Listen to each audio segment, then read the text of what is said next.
With the name of Allah Almighty, the most gracious, the most merciful. Respected students, friend, follower, you are most welcome in our online academy, the ESL Academy of Linguistics and Literature. Today we shall discuss Holy Thursday from William Blake's Song of Experience. This poem will show you experience, symbol, emblems और images जो आपको इसमें मिलेंगी, वो images आपको experience को show करेंगी। तो दूसरी साइड, पहली साइड हमने डिस्कस की सॉन्ग ऑफ इनोसेंस में, होली थर्सडे में हमने देखा कि उसमें चाइल्ड की इनोसेंस दिखाई जा रही है, चाइल्ड को दिखाया जा रहा है बीइंग अ इनोसेंट बीइंग, और we were seeing that Blake was showing about the goodness of the child. Just the child is just like Thames river. So child is just like flowers. The child is very innocent, and they are tamed like they are just brutally taken like animals. They are in lines, and there is a beadle, church officer. They are cruelly treating them. They are not showing them affection towards them because they are just a burden. Because in Holy Thursday, Song of Innocence, we have seen that they are Blake ironically treated that poem.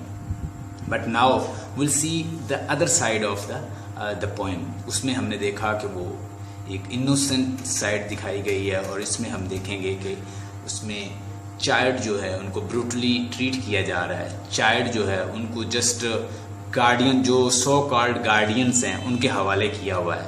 तो ये duty just specific people की नहीं है। वो कहता है it is a duty of all the Londoners, जितने भी लंदन के लोग हैं सबकी ड्यूटी है कि उनको चैरिटी दें, उनको पुअर ड्यूज दें और उन लोगों को फीड करें, ना कि चंद जो लोग सिलेक्टेड पीपल हैं जो अपने बेनिफिट के लिए चर्चमैन जो हैं उनको यूज़ कर रहे हैं। हम इसमें ये देखेंगे।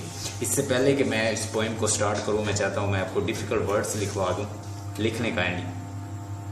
असेंशन, इस पोएम के अंदर एक वर्ड यूज़ हुआ है, उसका नाम, उसकी प्रोनाउंसिएशन है असेंशन, ASCENTION। असेंशन का मतलब होता है high rank, soaring from low to high rank, यानी नीचे से ऊपर की तरफ प्रवास करना, रिलीजियस लेवल पे बढ़ जाना, उसको कहते हैं असेंशन। तो ये एक सॉन्ग है, वजद में आके जैसे वो पढ़ते हैं कलेक्शन नंबर ऑफ पीपल, तो वो रिलीजियस लेवल पे जब उनका फेथ जो है, हाँ जी बिल्कुल। होली थर्सडे पार्ट 2 आप 225 पे आ जाएं, 225 पेज आपकी बुक का, उसमें आपको मिल जाएगी। ये इसमें वर्ड नहीं, इसकी इंटरप्रिटेशन में,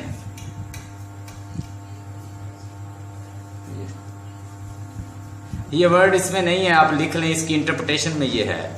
आप इसकी इंटरप्रिटेशन पढ़ेंगे ना तो उसमें ये है। असेंशन का मतलब होता है कि जब you are religious uplifting, religiously आप अपलिफ्ट होते हैं ना, जैसे हम फेथ में, ईमान में, तो वो क्योंकि ये रिलीजियस पोएम है तो डेफिनेटली इस तरह की वर्डिंग यूज हुई है, तो मैं आपको समझाना चाह रहा हूँ ये वर्ड।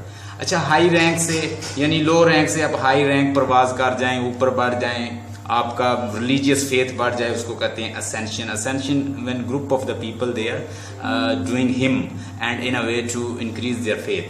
तो ये है राइजिंग, सोरिंग इसका मतलब है। Bodily ascending from Christ from earth to heaven, जैसे क्राइस्ट जो है वो अर्थ से हेवन पे गया था, तो उसको ये शो करता है कि when you are religiously collected in a way to increase your faith, it is called ascension, ASCENTION, ascension. Ascension का मतलब होता है राइजिंग, ऊपर बढ़ना, किसी चीज का अपलिफ्ट होना, किसी चीज का सोरिंग, सोरिंग का मतलब होता है उड़ना, बढ़ना, SOARING, सोरिंग।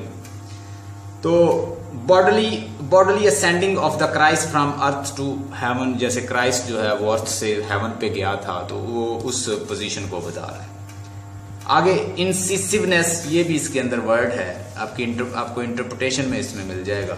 इंसिसिवनेस। इंसिसिवनेस का मतलब लिखें शार्पनेस, कीननेस, ठीक है। रिमार्केबली, डियर, क्यूट, ब्यूटीफुल, ये सारा इंसिसिवनेस का मतलब है। बहरहाल यहाँ पे मतलब यूज हुआ है इसका कीननेस, शार्पनेस। आगे लिख लें ग्रजिंगली। ग्रज होता है आपने दिल में कोई मलाल रखा हुआ है, आपके दिल में कोई किसी के खिलाफ इल फीलिंग है, उसको ग्रज कहते हैं। ग्रजिंगली, ग्रजिंगली का मतलब लिख लें, यहाँ पे लिखा हुआ है ऑब्स्टिनेटली, वेयरली, रिसेंटफुली, स्टेबन। स्टेबन का मतलब स्टेबबॉर्न वो शख्स होता है जो बड़ा जिद्दी किस्म का हो, एक जिद्दी किस्म का कोई जिद्दी फीलिंग आपके दिल में है, उसको कहते हैं ग्रजिंगली। मेटोनिमिकली, मेटोनिमिकली एक वर्ड है। मेटोनिमी का मतलब होता है कि जब आप ग्रीक वर्ड है, ये निकला है मिठोनिमिया से, METONYMIA, मिठोनिमिया, क्राउन किंग। यानी एक ही वर्ड को जब आप दो उससे मिलता जुलता मतलब ले लें तो उसको आपने देखा होगा कोनोटेशन और डेनोटेशन मीनिंग जैसे होते हैं। तो अगर मैं कहूँ सांप, तो सांप का मतलब एक निकला था खतरनाक, खतरा, ठीक है। मैं क्राउन कहूँ तो आप उससे किंग ले सकते हैं। यानी मेटोनिमिकली ऐसे वर्ड्स होते हैं, सब्स्टिट्यूशन आप यूज कर सकते हैं। एक टेक्निक है जिसमें आप किसी लफ्ज से कोई मिलता जुलता वर्ड कह दें। मिसाल के तौर पर मैं स्टूडेंट कहूँ तो आप स्कूल कह दें, ठीक है। मैं टीचर कहूँ तो आप उससे जो टीचिंग है, रिलीजियस तालीमात है या दूसरी जो टेक्निकल एजुकेशन है वो कह दें।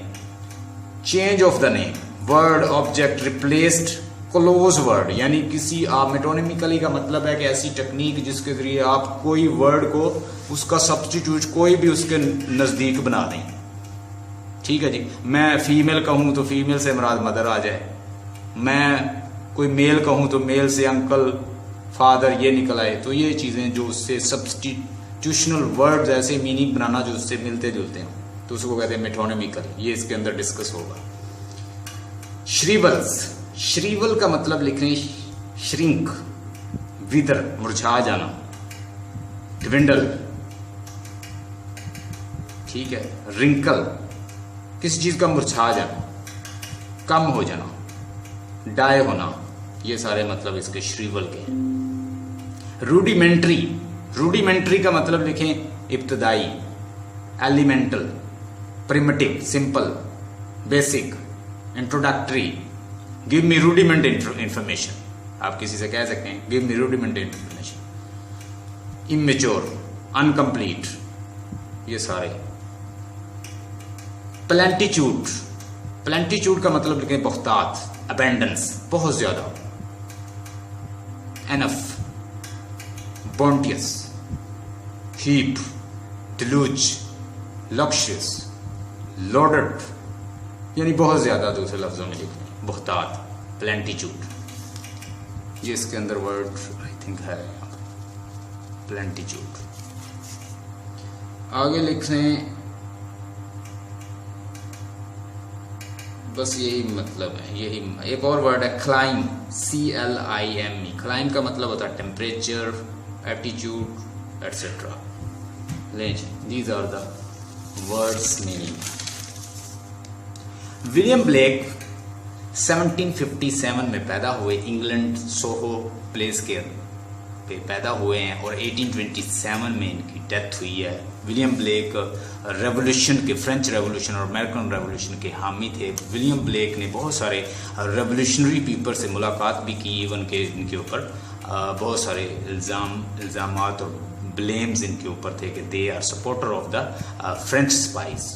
Even he was caught and after that he was released. And what happened? He was a supporter of liberties movement. जितनी भी लिबरलिज्म की और इंडिपेंडेंस की मूवमेंट थी, चाहे वो फ्रांस के अंदर हो या अमेरिका के अंदर हो, उनके सपोर्टर थे। इवन की he was twice he was caught and after that he was released after little investigation. What happened? He lives in solitude. Solitudeness का मतलब होता है तन्हाई. So he was not so much social person. तो William Blake की life जो है as a printer है, प्रिंट मेकर है, इनग्रेवर है, उसके बाद पोएट है और विजनरी पोएट है, मिस्टिक पोएट है, सोलिट्यूड और तन्हाई में रहने वाला और साथ साथ एक रोमांटिक पोएट है। पोइट्री करता है तो अपने विजन से करता है, साथ उसकी इमेज भी बना देता है। ठीक है, 1757 से 1827 ही वो रेवोल्यूशनरी पीरियड था जिसमें ये जो इसकी एज है, उस एज में जैसे पीबी शैले जो था वो भी एक रेवोल्यूशनरी था और वो भी बहुत सारे राइटर्स से इन्फ्लुएंस था उस वक्त के जो रोमांटिक राइटर्स थे उसके साथ के। तो ये भी जो मूवमेंट्स थी उन दोनों मूवमेंट से मुतासर था, फ्रेंच रेवोल्यूशन हो या अमेरिकन रेवोल्यूशन हो। हमने देखा कि विलियम ब्लेक जो है वो किसके अपनी पोइट्री में हमें ये चीज़ शो करते हुए नज़र आ रहे हैं कि चाहे वो कोई परिंदा हो, चाहे वो कोई इंसेक्ट हो, या कोई वो मौत हो, या वो कोई ड्रैगन हो, बटरफ्लाई हो, anything else, whatever you do, you are in fact harming nature. आप नेचर को हार्म करते हो। जब आप नेचर को हार्म करते हो तो नेचर आपसे किसी ना किसी तरह से उसका बदला लेती है। So you should be very careful while killing these trivial things. In trivial जो छोटे छोटे जो स्मॉल बर्ड हैं या इंसेक्ट हैं, इनको आप किल करते हुए बड़े अख्तियात कीजिए, because that will be a sin for you. अब यहाँ पे होली थर्सडे हमने पहले सॉन्ग ऑफ इनोसेंस में पढ़ा, अब सॉन्ग ऑफ एक्सपीरियंस में पढ़ेंगे। पहले बच्चे मासूम हैं, वो फ्लावर हैं, वो रिवर की तरह हैं, वो लैम्प की तरह हैं, वो शीप की तरह हैं, यानी उनकी इनोसेंट साइड जो है वो शो की गई है। अब आपको उसकी एक्सपीरियंस साइड में इनफैक्ट उन बच्चों के साथ क्या हो रहा है, रियलिटी में उन बच्चों के साथ क्या हो रहा है। चैरिटी के नाम पे उनको इकट्ठा किया जाता है, हाँका जाता है जानवरों की तरह, और एक प्लेस पे लोगों, जितने भी कस्टोडियन हैं, जितने भी उनके गार्डियंस हैं, जो सो कार्ड बने हुए हैं, उनको पेश किया जाता है। वो अपना नाम बना लेते हैं और अल्टीमेटली उनको चैरिटी मिल जाती है। और चैरिटी लेने वाले उनके साथ क्या करते हैं, उनको वो ड्यूज नहीं देते, वो हक नहीं देते जो वो जिसके मुस्तहिक हैं। यहाँ पे विलियम ब्लेक क्रिटिसाइज करता है कि ये लोग बेसिकली, ये बच्चे जो हैं इंग्लैंड के ऊपर बर्डन है और इंग्लैंड जो है इनको ओन नहीं करता। इंग्लैंड के लोग कहते हैं कि हमने जस्ट उनको दे दी चैरिटी और उसके बाद उनका है, जो वहाँ पे चर्चमैन है उनके हवाले हैं ये, लेकिन चर्चमैन उनके साथ अच्छा सलूक नहीं करते।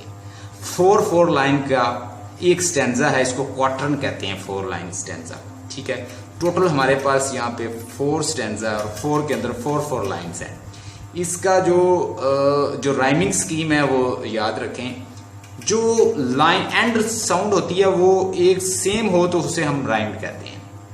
जिसके अंदर ए बी सी बी है, पहले हम कहेंगे सी, फॉर एग्जांपल सी आता है लास्ट में, आगे लैंड आता है, फिर मिजरी आता है, फिर हैंड आता है। लैंड और हैंड जो है ये दोनों आपस में राइम्ड हैं। I hope you have understood my point. मैं कह रहा हूं कि ए, पहली लाइन को हम ए कहेंगे, दूसरी को बी कहेंगे, और तीसरी को सी कहेंगे, और चौथी को बी कहेंगे, क्योंकि वो लैंड के साथ राइम्ड है, हैंड। देखिएगा, in this holy thing to see, is this a holy thing to see, क्या ये होली चीज है जिसे हम देख रहे हैं, यानी जो कुछ हमारे सामने हो रहा है, क्या ये एक बड़ी अच्छी चीज है। वो कहता है in rich and the fruitful land, basically वो क्रिटिसाइज कर रहा है। आगे देखें, babes reduce to misery, fed with cold and usurous hand. Usurous का मतलब लिखें, यूजरस का मतलब लिख लें माइजर, कंजूस। आपने चैरिटी उन चर्चमैन को दे दी, उन प्रीस्ट को दे दी, उन बीडल्स को दे दी, उन चर्च ऑफिसर को दे दी। वो चर्च ऑफिसर उन बच्चों के साथ क्या कर रहे हैं, वो सॉन्ग ऑफ एक्सपीरियंस में क्रिटिसाइज कर रहा है होली थर्सडे में कि in fact they are not treated well, they are not fed well, they are not given whatever you have given them, and you think that it is a duty of the churchman, beadles, a church officer, and they will treat them well.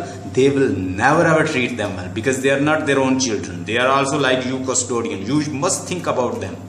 आप लोगों को जो charity देते हो, जो custodian बने फिरते हो सो कार्ड, आपको उन बच्चों का उसके बाद भी ख्याल करना चाहिए। आपने जस्ट चैरिटी दे दी और अपना नाम बना लिया, इट इज नॉट एनफ। ये बच्चे इंग्लैंड के, और इंग्लैंड के लिए that will be a big curse if England और लंदन और whatever place they are not taking care about them. Is this a holy thing to see, क्या ये होली चीज है, क्या ये बड़ी पाक, बड़ी जबरदस्त, बड़ी शानदार चीज है जो हम देख रहे हैं। In rich and fruitful land, एक बड़ी खुशहाल जमीन पर, इंग्लैंड पर, babe reduce to misery. Babes जो हैं, बच्चे जो हैं, जो चिल्ड्रन हैं, बेबीज जो हैं, वो मिजरी, बहुत बदहाली का शिकार हैं। Fade with the cold and the users hand, जिनके साथ जालमाना सलूक किया जाता है। कोल्ड का मतलब होता है जालमाना सलूक, एंड यूजरस हैंड, और उनको माइजर और कंजूस लोगों के हाथों में छोड़ दिया गया है। ABCB राइमिंग स्कीम है, याद रखिएगा।